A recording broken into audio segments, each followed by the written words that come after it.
मित्रों नमस्कार, मेरी बगिया में आपका स्वागत है। आज हम बात करेंगे बहुत ही सुंदर और अपने आप में अनोखा फूल फुटबॉल लिली के बारे में। यह लिली प्रजाति का एक फूल है। इसकी बनावट फुटबॉल के समान होने के कारण इसे फुटबॉल लिली कहा जाता है। इसकी चटकदार रंग और आकर्षक बनावट के कारण लोग इसे बहुत अधिक पसंद करते हैं। यह फूल हमारे गार्डन की शोभा को और अधिक बढ़ा देता है। तो मित्रों, आइए हम जानते हैं कि इसे किस तरह से लगाया जाए। मैंने ऑनलाइन माध्यम से इसके कंद मंगवाए थे।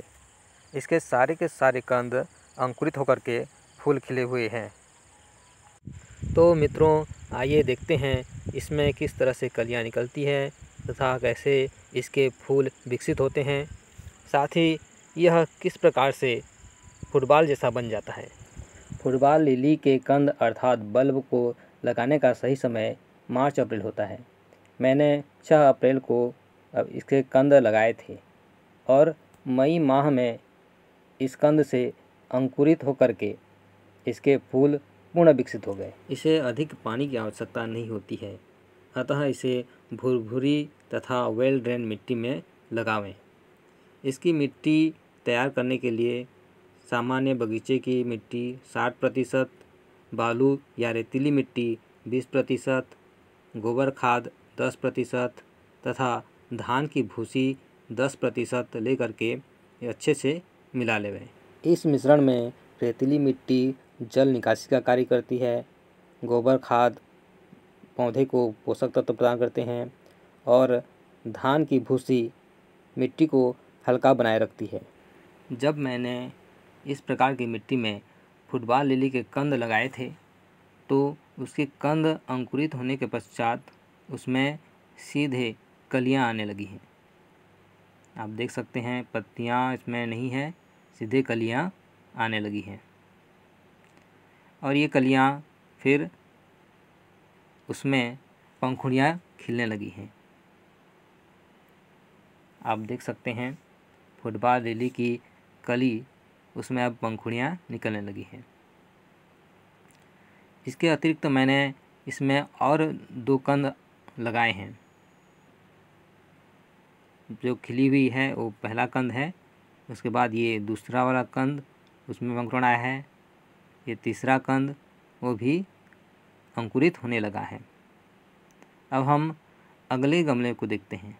इसमें भी सीधे रूप में कलियां निकली हुई है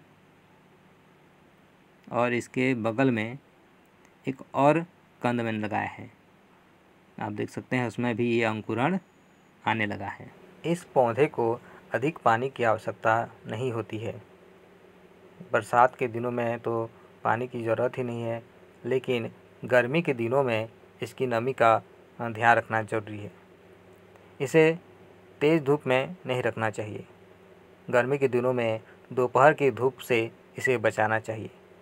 शीतकाल में तथा बरसात के मौसम में इस प्रकार की सावधानी नहीं लगती है। आप देख सकते हैं कि मेरे गमले में नमी बनी हुई है। क्योंकि यह गर्मी का महीना है, अतः इसमें नमी का ध्यान रखना जरूरी है। साथ ही इसे थोड़ी बहुत छाया भी मिलती रहना चाहिए। दोपहर की धूप से बचाना चाहिए। आप देख रहे हैं इसकी कलियां जो है प्रस्फुटित होने लगी है, पंखुड़ियां खिलने लगी हैं और ये अपनी आकार बढ़ाने लगा है। फुटबॉल लिली के कली में अनेक पंखुड़ियां होती हैं। ये पंखुड़ियां धीरे धीरे विकसित होते होते फैलने लगती हैं और ये अपना आकार बढ़ाने लगती हैं।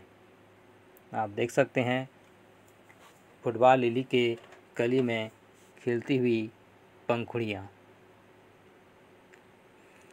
इसके अतिरिक्त दूसरी कली में भी अनेक पंखुड़ियाँ धीरे धीरे प्रस्फुटित होने लगी है, विकसित होने लगी हैं।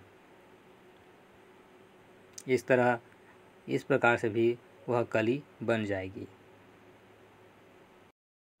आप देख सकते हैं फुटबॉल लिली का यह फूल पूर्ण विकसित होता हुआ फुटबॉल के आकृति जैसा अपनी बनावट को, अपने आकार को बढ़ाता हुआ दूसरा कली भी पहले से अधिक खिल चुका है। यह भी पहले जैसा अर्थात इस फूल जैसा अपने आकार को प्राप्त कर लेगा। बहुत ही सुंदर दिखाई देने वाला यह फुटबॉल लिली वास्तव में बगीचे की सुंदरता को बढ़ाने वाला है। आप देख सकते हैं यह अपने आकार को बढ़ाते हुए फुटबॉल जैसा दिखने लगा है। कंद से उगने वाले लिली की प्रजातियों में फुटबॉल लिली बहुत ही सुंदर, अनोखा और आकर्षक फूल वाला पौधा है। आप देख सकते हैं इसकी बनावट, इसकी रंग बेहद ही आकर्षक है। यहाँ पर मैंने दोनों गमलों को पास पास रख दिया है। आप देख सकते हैं बहुत ही सुंदर दिखाई दे रहा है। पहले वाला फुटबॉल लिली का फूल अपने पूर्ण आकार को प्राप्त कर चुका है। फुटबॉल की आकृति के समान इसकी बनावट होने के कारण इसे फुटबॉल लिली कहा जाता है। आप देख सकते हैं मेरे ये दोनों फुटबॉल लिली के फूल खिल चुके हैं। इसके अतिरिक्त और 3 कंद जो विकसित होने बाकी हैं उसमें भी इसी तरह से फूल खिलेंगे। मुझे लगता है कि इन सुंदर फूलों को देखकर आप भी फुटबॉल लिली के फूल अवश्य अपने बगीचे में लगाएंगे। इस तरह के वीडियो को देखने के लिए मेरे साथ बने रहिए, लाइक और सब्सक्राइब करिए। मेरे इस वीडियो को अंत तक देखने के लिए आपका बहुत बहुत धन्यवाद। नमस्कार।